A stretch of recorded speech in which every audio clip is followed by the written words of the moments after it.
Olá, alunos e alunas! Sejam bem-vindos à disciplina de Geografia. Eu sou a professora Juliana e hoje nós vamos estar falando sobre a formação das cidades brasileiras, um tema extremamente importante para a gente entender a nossa própria vivência.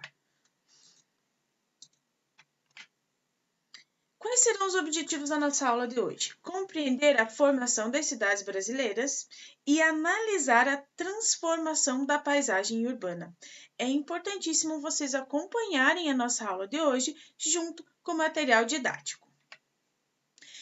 A referência de estudo, então, é a página 4 até a página 11. E, claro, não podemos esquecer dos exercícios que serão propostos no final desta aula. Então, vamos falar um pouquinho sobre a diferença entre as cidades. Será que as cidades que a gente mora, elas são todas iguais? Será que as cidades do Brasil, elas são todas parecidas? Tem bastante prédio, tem bastante carro, tem bastante pessoas? Ou será que elas mudam de tamanho, mudam de função? E é isso que a gente vai falar hoje. Então, vejam, as cidades elas podem ser classificadas em 3 tipos, segundo o seu tamanho. Isso é bem importante. Cidades pequenas, cidades médias e cidades grandes. Como que a gente vai saber quando uma cidade é pequena? É muito simples. A gente vai perceber que ela tem um menor número de habitantes. O comércio e os serviços, eles existem, mas eles são um pouco mais limitados, um pouco mais simples. Cidades médias. Então, vejam, o número de habitantes ele já é um pouco maior, então ele vai ser um número mediano, já vai ter mais comércio, já vai ter mais serviço, tá? Tudo isso muito mais diverso, tá? Muito mais coisas para comprar, muito mais serviço para que a gente possa estar acessando. Vai ter também universidades, coisa que geralmente em cidades pequenas não tem. Tem cursos técnicos, tem mais escolas, tem médicos especializados, tem mais turismo, tem mais lazer, certo? Prof, quer dizer que tudo isso não tem em cidades pequenas? Sim, pode ter, mas em menor quantidade, beleza? Grandes cidades. Pensem em muita gente, muitos habitantes, tá? Então, tem um maior número de habitantes, tem uma grande quantidade de comércio, de serviços, a rede de transportes vai ser muito grande, vai ter indústrias, muita gente trabalhando nessas indústrias, vai ter vários e vários hospitais, muitos médicos também especializados, diversos espaços de lazer, museu, cinema, shopping, muitos shoppings também, tá? Será que vale a pena ter um shopping numa cidade pequena? O que vocês acham? Pensem aí. Então vamos lá, aqui nós temos alguns exemplos de cidade pequena, média e grande. Então aqui nós temos Piaçabuçu, em Alagoas, tá? É uma cidade pequena, é uma cidade aí com 5.000 habitantes, pouquinha gente. Nós temos Uberlândia, em Minas Gerais, uma cidade de médio a grande porte, tá? Uma cidade média, basicamente, com muito mais habitantes. E nós temos também aqui uma imagem do Rio de Janeiro. E aqui eu coloquei para vocês o Museu do Amanhã, nessa cidade, certo? Será que nas cidades pequenas tem museu? Sim, pode ter, mas será que é um museu tão grande como é o Museu do Amanhã no Rio de Janeiro? Então, tudo é uma questão de proporção em relação às cidades. Origem das cidades. Como será que as cidades surgiram? Vamos pensar um pouquinho? Então, vejam, quando a gente está pensando na origem das cidades, nós temos que pensar em 2 classificações, tá? As cidades que surgiram de forma espontânea ou natural, vocês podem usar os 2 nomes, ou as cidades planejadas. E agora nós vamos entender qual é a diferença entre esses 2 tipos de cidades.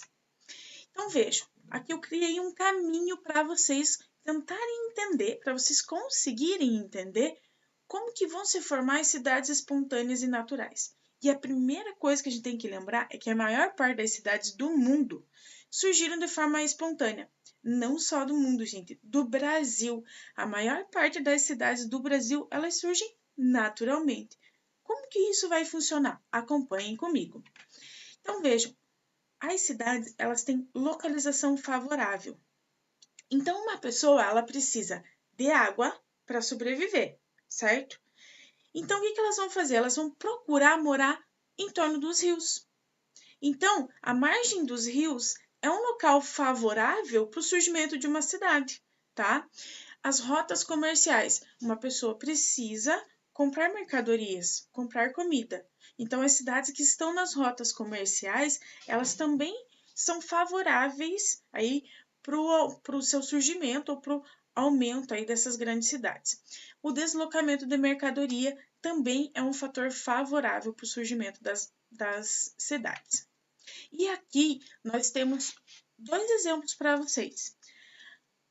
A cidade de Londres, no Reino Unido, que surgiu ao redor do rio Tâmisa, e o rio Tâmisa foi um rio extremamente importante para o surgimento da cidade, inclusive toda a industrialização de Londres, ela surge a partir do rio Tâmisa, certo?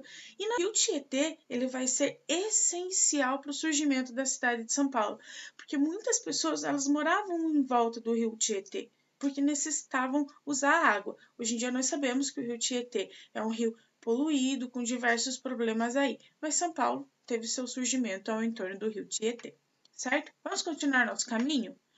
Então, as cidades, elas se desenvolvem de áreas rurais. Vamos pensar aqui São Paulo. Então, será que São Paulo sempre foi uma cidade grande como é hoje? A maior cidade do Brasil, inclusive? Não foi, gente. Ela era uma pequena vila, tá? Ela era uma área rural. E essa área rural, ela foi se expandindo, se expandindo, se expandindo, mais gente chegando, mais gente morando, mais construções, e aí surge a cidade de São Paulo, certo?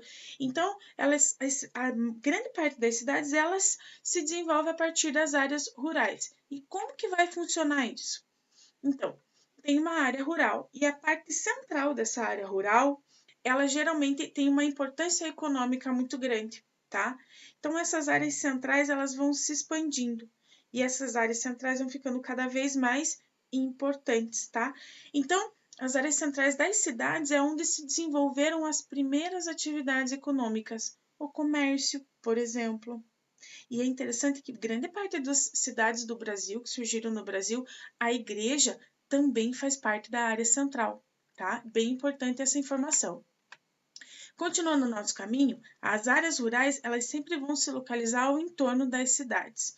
Logicamente que nem todos os municípios têm área rural, certo? Mas qual é a importância da área rural estar em volta, ao entorno dessas cidades? Simples assim, porque é a área rural que abastece as cidades com os produtos gerados no campo. Por exemplo, aquele produto que a gente compra no mercado, né? Em qualquer cidade, ela vem do campo. E isso não muda em relação às cidades grandes, né? Então, e quem abastece esse mercado com esses produtos, geralmente, é tudo que é produzido na área rural. Por isso que a área rural e a área urbana, elas são indissociáveis, uma depende da outra, certo? Ainda sobre as cidades espontâneas ou naturais, eu vou trazer aí alguns exemplos para vocês que são bem importantes para o Brasil. Ouro Preto, Minas Gerais. Ouro Preto, logicamente no início não se chamava Ouro Preto, tá? Mas ela surge através da corrida do ouro. Então, em Minas Gerais tinha muito ouro, certo? E se formou uma vilazinha ao redor de um rio para fazer a mineração do ouro. Essa vila ficou chamada de Vila Rica, que surge em 1820. Logo aqui nós temos uma imagem, tá? Da Vila Rica em 1920. Então, em 1823, surge a cidade de Ouro Preto. E ela já leva esse nome por causa da corrida do ouro. Então, ela surge em decorrência de uma atividade econômica. Então, tá aqui uma cidade, né, de uma das partes aí de Ouro Preto. Nós temos Ponta Grossa, e Ponta Grossa ela surge através do caminho dos tropeiros. Então, o que que acontecia? Algumas pessoas, eles produziam no sul do país carne, principalmente carne, couro, e eles vendiam essa carne, esse couro em São Paulo. Então, eles tinham que sair lá do sul do país, lá do Rio Grande do Sul, e atravessar Santa Catarina e Paraná, logicamente que nessa época não tinha as divisas estaduais ainda, né?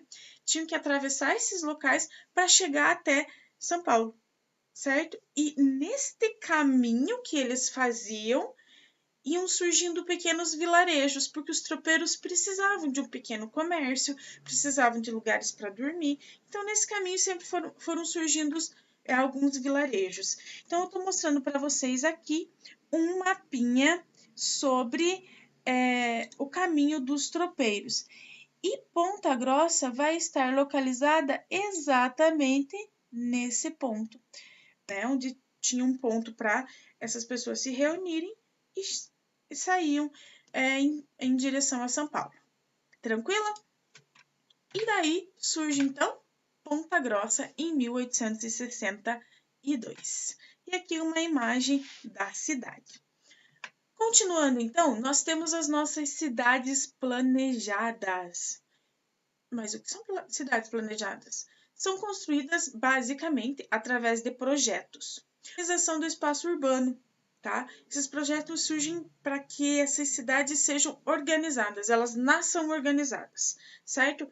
A construção de áreas específicas para cada função, então, nesses projetos, cada parte da cidade tem uma função específica, né? Por exemplo, a parte industrial, a parte para o turismo, a parte para o comércio, a parte para as casas. Isso vai facilitar muito o trânsito de pessoas e de carro, tá? Para fazer esses projetos urbanos envolvem profissionais como geógrafos, arquitetos, engenheiros e assim por diante. Aqui eu tenho alguns exemplos para vocês de cidades planejadas, como Salvador, na Bahia, Boa Vista, Aracaju, Belo Horizonte e Brasília. Então vejam, a área rural ela também vai ser contemplada nesses planejamentos. E é simples a gente saber o porquê, o abastecimento das cidades. Então essas cidades elas necessitam desse abastecimento de alimentos da área rural. Por isso que essa área também é contemplada nesses planejamentos. E para falar um pouco mais sobre as cidades planejadas, nós temos Brasília. Essa cidade é extremamente importante, simplesmente porque ela foi planejada e construída para ser a capital do Brasil. Mas espera, prof, não entendi. Ela ela é planejada só para ser a capital do Brasil? Sim, é assim mesmo. Então esse projeto ele foi elaborado por Lúcio Costa, ele passa num concurso e consegue planejar aí Brasília.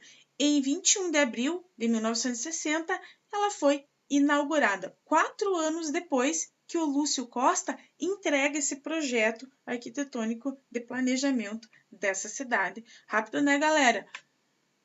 Então, vejam, as cidades elas têm funções específicas. Vamos saber quais são elas?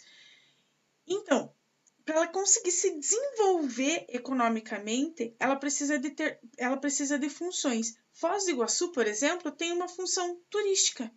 Então, as pessoas que vão lá, em sua grande maioria, vão lá para turismo. Nós temos cidades industriais como Guarulhos, nós temos cidades comerciais como São Paulo, nós temos cidades portuárias como Santos, cidades políticas administrativas, que é o caso de Brasília. Isso quer dizer, então, gente, que cidade política administrativa ela sempre vai ser uma capital de um país.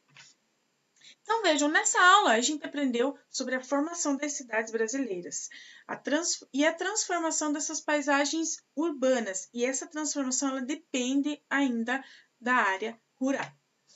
Sobre as atividades que vocês têm para resolver no livro didático. O exercício 1 e 2 da página 11 e o exercício 4 também da página 11. Como atividade extra, estou pedindo aí para vocês pesquisarem e realizarem a leitura sobre a construção de Brasília. Para a aula que vem, nós vamos trabalhar um pouco, nós vamos falar sobre a urbanização brasileira. Até a próxima, galera!